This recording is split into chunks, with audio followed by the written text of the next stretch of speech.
नवाबगंज के बच्चों का मुस्तकबिल खराब करने वाला कौन है? समाजवादी पार्टी का संभावित प्रत्याशी जो स्मैक का कारोबार करता है, जिसका भाई सटोरी सट्टे के मुकदमे लगे हुए हैं, जिसके चाचा सटोरी, जिसके पूरा परिवार सटोरी। लेकिन इसमें समाजवादी के लिए नहीं कह सकते, संभावित प्रत्याशी है वो, समाजवादी भगवत जी का पर्सनल प्रत्याशी है वो। मैं कह रहा हूँ आपको उसको ही टिकट मिलेगा, ये भी बता रहा हूँ आपको। क्या लगता है ऐसे में भगवत जी जो है जो इस समय पालिका अध्यक्ष हैं, उनकी या उनके पति की जो है मदद करेंगे इस चुनाव? देखिए, भगवत जी बड़े नेता हैं, शातिर नेता हैं, बहुत चालाक हैं। वो कभी नहीं चाहते कि मुसलमान कोई खड़ा हो जाए जो कभी उनका विकल्प करे, कभी उनका सामना करे। तो उनकी जो राजनीति चलती है वो मुसलमानों पर चलती है। A1 न्यूज़ इंडिया, हर खबर सच्चाई के साथ। हमारे साथ आज मौजूद है एक ऐसी शख्सियत जिन्होंने नवाबगंज में ही नहीं, अगर मैं जिले का नाम लूँगा तब भी उनके लिए कहना जो है कम है, क्योंकि जिले से ऊपर की राजनीति करते हैं, यूपी से बाहर की राजनीति करने वाले एक ऐसी शख्सियत है हमारे साथ इस समय मौजूद, जिन्होंने दिल्ली की राजनीति में हलचल मचा रखी है। हमारे साथ मौजूद हैं भाजपा के वरिष्ठ नेता फैसल मंसूरी साहब, और इस समय जो है वो राष्ट्रवादी मुस्लिम पसमादा महाज के प्रदेश प्रभारी हैं। उनसे हम जानते हैं नगर निकाय चुनाव को लेकर जो आगाज चल रहा है उसको लेकर जानते हैं, क्योंकि वो भी नगर के वासी हैं। तो हम बात उनसे नवाबगंज नगर पालिका की ही करेंगे, क्योंकि नगर के रहने वाले हैं, तो नगर में क्या क्या जरूरतें हैं और नगर के लेके जो है उनकी क्या राय है। फैसल जी, सबसे पहले हमारे चैनल में आपका स्वागत है। बहुत बहुत धन्यवाद। फैसल जी, जानना चाहेंगे, अभी आपने जो है एक बहुत बड़ा सम्मेलन हुआ था एक बरेली के अंदर, राष्ट्रवादी मुस्लिम पसमादा महाज, जिसके आप प्रदेश प्रभारी हैं, और उसमें देखा गया था जिस तरह से भारी संख्या में मुस्लिम समाज के लोग ही इकट्ठे थे, तो उसका मकसद क्या था? देखिए, भारी संख्या में नहीं बल्कि 100% मुस्लिम समाज ही इकट्ठा थे। देखिए, मकसद ये था कि जो पसमानदा मुस्लिम है उसको आज तक ठगा गया है। आप देखिए कि 400 सांसद, लगभग 400 सांसद संसद में पहुंचे मुस्लिम, जिसमें 60 सांसद पसमानदा और 340 अशराफ कैटेगरी के लोग पहुंचे थे। आप देखिए कि 85% आबादी पसमानदा मुस्लिम की है, तो आप इससे अंदाज़ा लगा सकते हैं कि इनकी राजनीतिक भागीदारी कितनी है। और समाजवादी पार्टी ने 98% वोट लेकर अखिलेश यादव जी ने अपनी जोते की नोक पर रख दिया, मुसलमान को लावारिस छोड़ दिया। फिर भी माननीय प्रधानमंत्री श्री नरेंद्र मोदी जी ने बड़ा दिल दिखाते हुए पसमानदा मुस्लिम को आह्वान किया कि उनको भारतीय जनता पार्टी और देश की मुख्य धारा से जोड़ा जाए। भाजपा के बड़े नेताओं से कहा कि विशेष ध्यान दीजिए पसमानदा मुस्लिम पर। तो पसमानदा मुस्लिम के सुर को स्वर्ण देने का जो प्रधानमंत्री जी ने काम किया, इसीलिए बरेली जिले के पसमानदा लगभग 20,000 लोगों ने प्रधानमंत्री श्री नरेंद्र मोदी जी को नेहरू युवा केंद्र बरेली के अंदर धन्यवाद दिया, और जिसको हिंदुस्तान की सभी मीडिया ने कवरेज किया। एक सफल रैली रही। आपने जिस तरह से भी कहा था कि समाजवादी पार्टी ने जो है मुस्लिमों को छला, ये कहना कोई वो नहीं है, क्योंकि सही बात है मुस्लिमों को छला गया, लेकिन जो आप कह रहे हैं कि योगी जी और मोदी जी जिस तरह से मुसलमानों को जोड़ रहे हैं, तो क्या लगता है मुसलमान जो है उनसे जुड़ा हुआ है, और मुसलमानों के लिए क्या विशेष हुआ है अब तक? देखिए, आप कोई भी एक ऐसी लाभकारी योजना बता दें जिसमें मुसलमान को छोड़ा गया। अगर राशन फ्री दिया गया तो मुसलमान को भी दिया गया। अगर आवास प्रधानमंत्री या मुख्यमंत्री आवास योजना के तहत मकान बने तो जितने हिंदू के बने तो मुसलमान के भी बने। देखिए, इस देश के अंदर जितना अधिकार हिंदू का है उतना ही मुसलमान का है। भारतीय जनता पार्टी कोई धार्मिक पार्टी नहीं है, वो देश की उन्नति और प्रगति और देश को आगे बढ़ाने वाली पार्टी है। लेकिन जब चुनाव आता है तो बीजेपी हमेशा हिंदुत्व की बात करती है। हमने तो नहीं सुना कभी आपको। आपने नहीं देखा? नहीं, मैंने तो नहीं सुना। कई बार जो है बीजेपी नेता अक्सर इस तरह के जो है बयान देते रहते हैं, तो मुझे मैंने सुना नहीं होगा। लेकिन अगर ऐसा है, जैसे आप कह रहे हैं कि अगर बीजेपी हिंदू की बात करती है तो दानिश आजाद अंसारी को मंत्री बनाया, मुसलमान है, मुसलमानों ने वोट तो नहीं दिए। अशफाक सैफी को आयोग का चेयरमैन बनाया, अल्पसंख्यक आयोग के, मुसलमान है, मुसलमानों ने वोट तो नहीं दिए। लेकिन अब तक कितने बीजेपी प्रत्याशी खड़े हुए थे जो मुस्लिमों में, जो बीजेपी से टिकट लेके चुनाव लड़ेगा? देखिए, मैं क्या किसी टिकट के लिए नहीं कहा होगा? कल ही 4 मुस्लिमों को दिल्ली के अंदर नगर निगम में टिकट दिए गए। लेकिन हमने अभी देखा पिछले यहाँ विधानसभा का चुनाव जो बीता उसमें तो कोई मुस्लिम ही नहीं था। देखिए आप देख सकते हैं विधानसभा के अंदर 3 एमएलसी विधायकी होता है, 3 एमएलसी हैं उत्तर प्रदेश विधानसभा के अंदर। ठीक है, छोड़िए, अब बात हम करते हैं नगर निकाय के लेके। आप नगर के ही निवासी हैं, नवाबगंज नगर पालिका के जो हालात हैं, आपके एक सवाल का जवाब दे दूं। जी। जिस दिन मुसलमान भारतीय जनता पार्टी से टिकट मांगने लगेगा, जिस दिन उनके साथ खड़ा होने लगेगा, अपने वोट परसेंटेज को बढ़ा देगा, मुसलमान को टिकट भी भारतीय जनता पार्टी दे रही है। जहां हमारी पार्टी एक इंटरनल सर्वे कराती है, अगर इंटरनल सर्वे में ये पाया गया कि फैजल बाबू नवाबगंज 121 विधानसभा जीत सकते हैं तो डॉक्टर आर्या जी को टिकट नहीं होगा या किसी और को टिकट नहीं होगा। लेकिन इंटरनल सर्वे में बहुत सारे लोग, बहुत सारे पैसे वाले लोग चुनाव में टिकट मांग रहे थे। इंटरनल सर्वे भारतीय जनता पार्टी के गया कि डॉक्टर आर्या चुनाव जीत सकते हैं, भारतीय जनता पार्टी के कमल खिला सकते हैं, तो डॉक्टर आर्या को टिकट मिला था। उनसे ज्यादा पैसे वाले लोग भी टिकट मांग रहे हैं। फिलहाल नगर निकाय का जो चुनाव शुरू होने वाला है, इसको लेके आपकी क्या राय है? ये नवाबगंज ही नहीं बल्कि पूरे प्रदेश के अंदर भारतीय जनता पार्टी प्रचंड बहुमत के साथ आएगी और बड़ी तादाद रहेगी भारतीय जनता पार्टी की प्रत्याशियों की जीतने की। और नवाबगंज के अंदर इतिहास रचा जाएगा। जब से यहाँ चेयरमैन के चुनाव शुरू हुए हैं, इससे बड़ी जीत कभी नहीं होगी। आप नगर जो है नवाबगंज के ही रहने वाले, चूंकि नगर में आप बखूबी जानते हैं, तो इस समय नवाबगंज की जो है क्या समस्याएं बनी हुई हैं और जो है क्या होना चाहिए था? देखिए नवाबगंज में पूर्व में जो चेयरमैन रहे वो हमारी भारतीय जनता पार्टी के नहीं थे। आपने देखा नवाबगंज के अंदर गंदगी देखी, कीड़े रेंगते हुए देखे, आपने जल भराव देखा, आपने उन लोगों को देखा जो कब्रिस्तान जाते थे तो कपड़े गंदे हो जाते थे, आपने देखा कि शमशान के पानी भर गया है। वही शमशान भूमि की अपनी एक संस्था है जो उसको पर्सनली करा रही थी, कोई पालिका ने तो ऐसा कुछ काम किया नहीं। लेकिन इससे पहले जो है, आज अगर हम बात करें, इससे पहले जो है बीजेपी के जो है प्रत्याशी वो भी चेयरमैन रह चुके हैं जी, रविंद्र सिंह राठौर जी।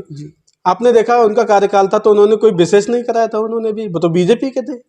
हाँ, उन्होंने अच्छा काम किया था और मैं बहुत छोटा था उस समय, राजनीति नहीं करता था, स्कूल जाता था, इसलिए मुझे बहुत ज़्यादा जानकारी नहीं है।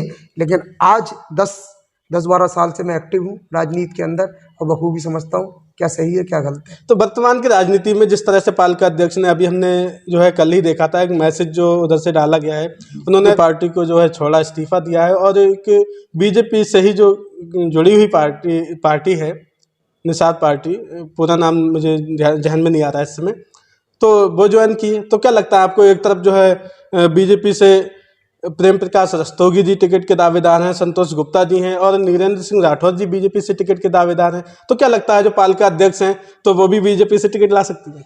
देखिए भारतीय जनता पार्टी का ये कमल निशान है, यही इसका सिंबल है।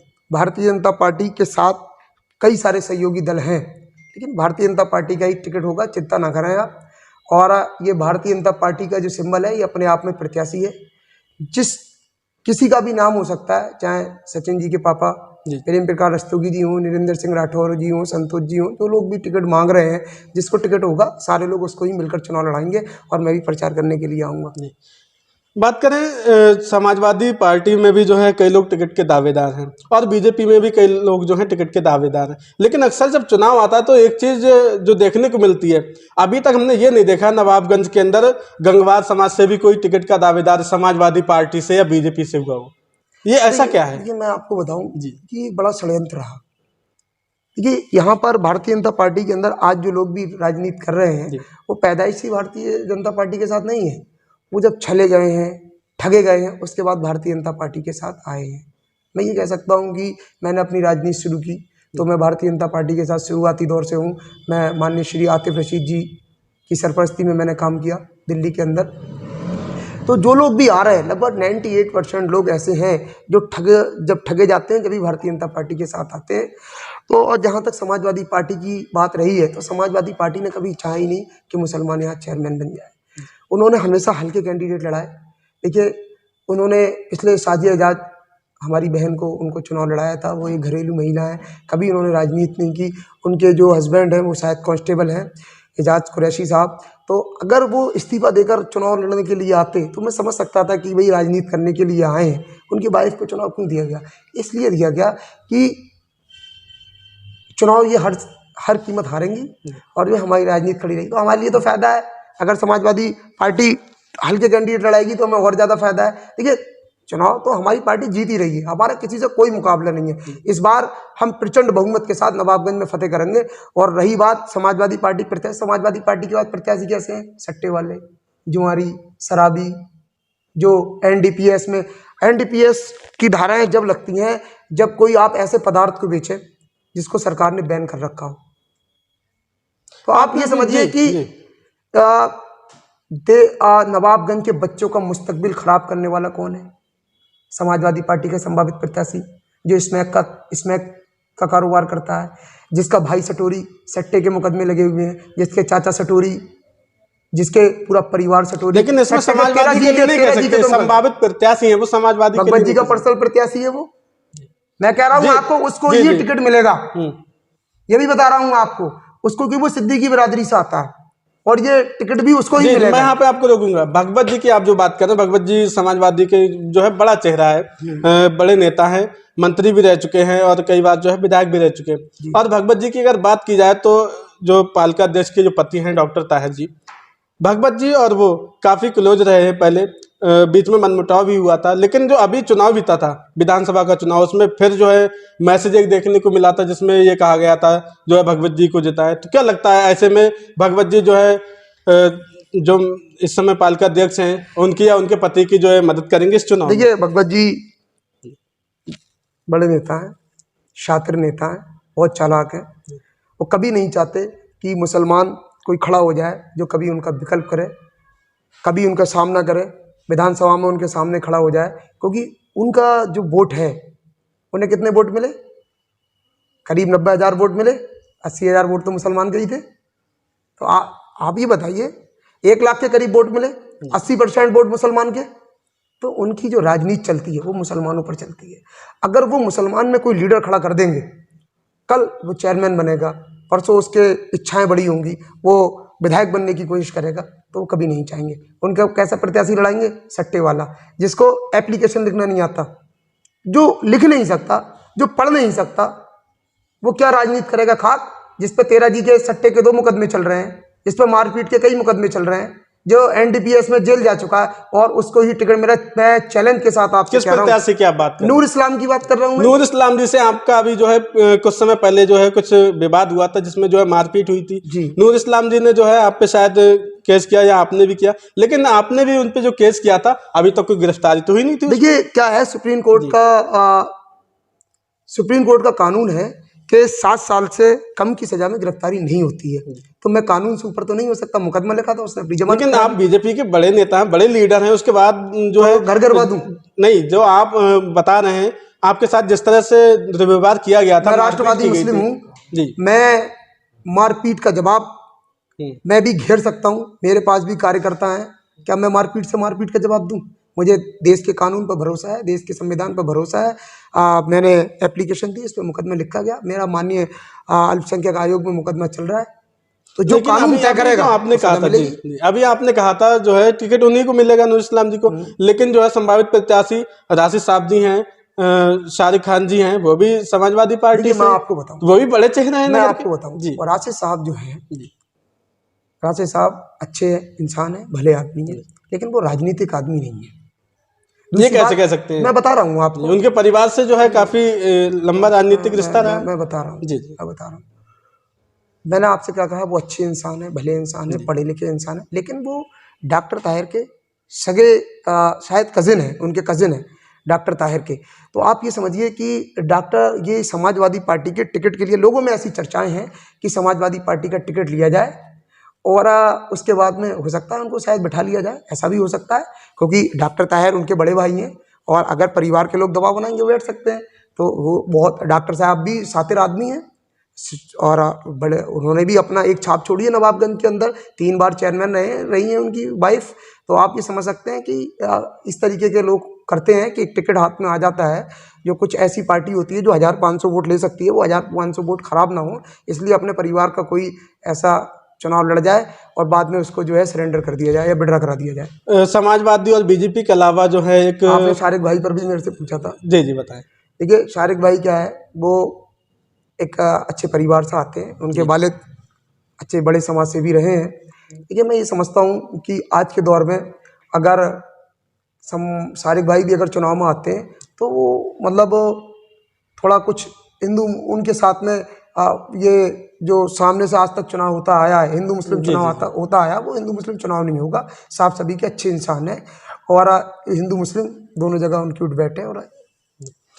और जिस तरह से समाजवादी से कई दावेदार हैं और बीजेपी से भी कई दावेदार हैं, और मैं अगर बात करूं कांग्रेस से, तो कांग्रेस से संभावित प्रत्याशी रियाज अंसारी जी जो एक वरिष्ठ पत्रकार भी हैं और जो है पत्रकार संघ के तहसील अध्यक्ष भी हैं जी, तो उनको लेके क्या कहेंगे? लेकिन आप तो बीजेपी के लीडर हैं, लेकिन फिर भी जी आप पत्रकार हैं, आप पत्रकार हैं, हम भैया हम तो बिल्कुल मदद करेंगे। ये सही इंसान है, लोगों के काम करते हैं, कई सारे मैंने उनके देखे धरने प्रदर्शन ये वो, ठीक है, साफ छवि के अच्छे इंसान हैं। लेकिन अब यह तो आपको तय करना है, जीतेगी भारतीय जनता पार्टी, ये समझ लें आप, अब प्रचंड बहुमत से जीतेगी। नहीं, मैंने ये कहा था रियाज जी के बारे में क्या कहेंगे, पार्टी को लेकर नहीं कहा था। मैंने बताया ना, ठीक इंसान है, मैंने उनको कभी किसी गलत काम में नहीं देखा, तो मैं किसी भी शख्सियत की ऐसे तो बुराई नहीं कर सकता जिसको मैंने कभी किसी गलत काम में ना देखा हो। मैंने कहा कि लोगों की मदद करते हैं, अच्छे इंसान है, भले आदमी है, समाज सेविक आदमी है, ठीक है। अच्छा, क्या लगता है आपको जो है नगर में नगर की जरूरतें हैं और जो होना चाहिए लेकिन अब तक नहीं हुआ है? देखिए, जब कोई कौम गलत रहनुमा चुनती है तो वो सजा भी पाती है उसकी। आप हमारे भारतीय जनता पार्टी के कैंडिडेट को जिताइए, विकास की गंगा बहा देंगे इंशाल्लाह। लेकिन पूरे 5 साल जो है आपके पार्टी के लोग जो है लगे रहे थे, पालिका अध्यक्ष के विरोध में थे और जो बर्खास्त भी हुई थी, लेकिन अब जाके उन्हें जो है स्टे मिला और जो बहाल शायद हुई है। तो मेरे को नहीं पता कि स्टे मिला और बहाल हुई है, लेकिन जो चर्चा है उनको देखा नहीं जी, मैंने अभी उनको चेयर पे बैठे हुए नहीं देखा। अगर वो बहाल हो जाती और सब चीज था तो चेयर पे बैठी होती, नगर पालिका चलाए होती। आज यहाँ डेंगू की महामारी चल रही है, यहाँ छिड़काव कराती होती, रोड पर घूमते। यही तो होता है ना जनप्रतिनिधि का। हमारा भारतीय जनता पार्टी का, आप यहाँ की जनता आवाम अगर भारतीय जनता पार्टी की कैंडिडेट को जिताएगी, मैं आपसे वादा करता हूँ तो बीजेपी वो वार्ड घूमेगा, वॉकिंग के लिए जाएगा ना, यहाँ पे कराया था, वो देखेगा कराया जी। बीजेपी के कई नेता हैं, किसने फॉगिंग कराया यहाँ पे नगर में? नगर की वास्तव में जरूरत थी, समस्या है बनी हुई। देखिए, ये सारे काम जो होते हैं ये जनप्रतिनिधि के काम होते हैं। इस समय एसडीएम साहब चेयरमैन शायद उनके ही पास वही चला रहे हैं, एसडीएम साहब नगर पालिका को, तो मैं तो उनको ही दोषी मानूंगा अगर उन्होंने नहीं कराया। मुझे ये पता है कि शायद उन्होंने कराया है, अगर उन्होंने नहीं कराया है तो वो दोषी हैं इस बात के। लेकिन सरकार आपकी नगर के निवासी हैं आप, उसके बावजूद भी आप नगर मैंने देखा नहीं ना, मैं तो अभी आया हूँ, मैं तो परसों ही आया हूँ नवाबगंज, तो मैंने तो देखा नहीं ना अपनी आंखों से। आप मुझे बता रहे हो, अब मैंने देखा ही नहीं तो मैं कैसे कह दूं एसडीएम साहब ऐसा कर रहे हो, मैं उनकी शिकायत कर दूं? अब मैं जानकारी लूंगा, आपने मुझे बताया है, मैं जानकारी लूंगा। अगर उन्होंने अपने पद का दुरुपयोग किया होगा तो हम उनकी शिकायत करेंगे, और उन्होंने अच्छा काम किया होगा तो उनका धन्यवाद भी करेंगे। तो नगर का चुनाव है, नगर के लोगों के लिए क्या संदेश है आपका? क्या मेरा नगर के लोगों के लिए संदेश है कि अच्छे भले पढ़े लिखे इंसान को चुने। आप ये ना देखें कि उस पर पैसे हैं नहीं है, अमीर है गरीब है, आप अच्छे इंसान को चुने, ऐसे इंसान को चुने कि जो नवाबगंज के मुस्तकबिल को आगे लेकर जाए, यहाँ के बच्चों के मुस्तकबिल को आगे लेकर जाए, ना कि ऐसे लोगों को आप वोट करें। जो मैं अपने आप को भी कह दूं कि मेरा मन था कि मैं चुनाव लड़ूं नवाबगंज नगर पालिका का, लेकिन जब मैंने ये देखा कि मैं राजधानी दिल्ली में रहता हूं, मैं यहाँ कम टाइम दे पाता हूं, अगर कोई भी जनप्रतिनिधि अगर समय से टाइम नहीं देगा तो काम नहीं हो सकता। आप ऐसे इंसान को चुने जो स्थानीय हो, जो यहाँ रहता हो, जो आपके बीच में रहे, आपकी समस्याओं को सुने प्रतिदिन। मैं समझता हूँ कि एक वार्ड का दौरा करें और वो देखे कहाँ सफाई है, कहाँ। बहुत बहुत शुक्रिया फैसल जी हमारे चैनल में आने के लिए। तो ये थे फैसल मंसूरी जी, जिन्होंने जो है नगर की समस्याओं को लेकर चर्चा इनसे हमने की थी, और जो है राजनीतिक मुद्दे को लेकर जो है बड़ी चर्चाएं हुई इनसे, और जो है नगर की क्या जरूरत है इन्होंने ये भी बताया। और आगे जिस तरह चुनाव करीब आता जाएगा, हम आपको और भी प्रत्याशियों से मिलाएंगे और भी दिग्गज नेताओं से मिलाएंगे, और जो वास्तव में नगर की जो समस्या बनी हुई है उस नगर की समस्या को उठाते रहेंगे, सच्चाई हम नगर की दिखाते रहेंगे। देखते रहिए परवेज अंसारी की न्यूज। A1 न्यूज़ इंडिया, हर खबर सच्चाई के साथ।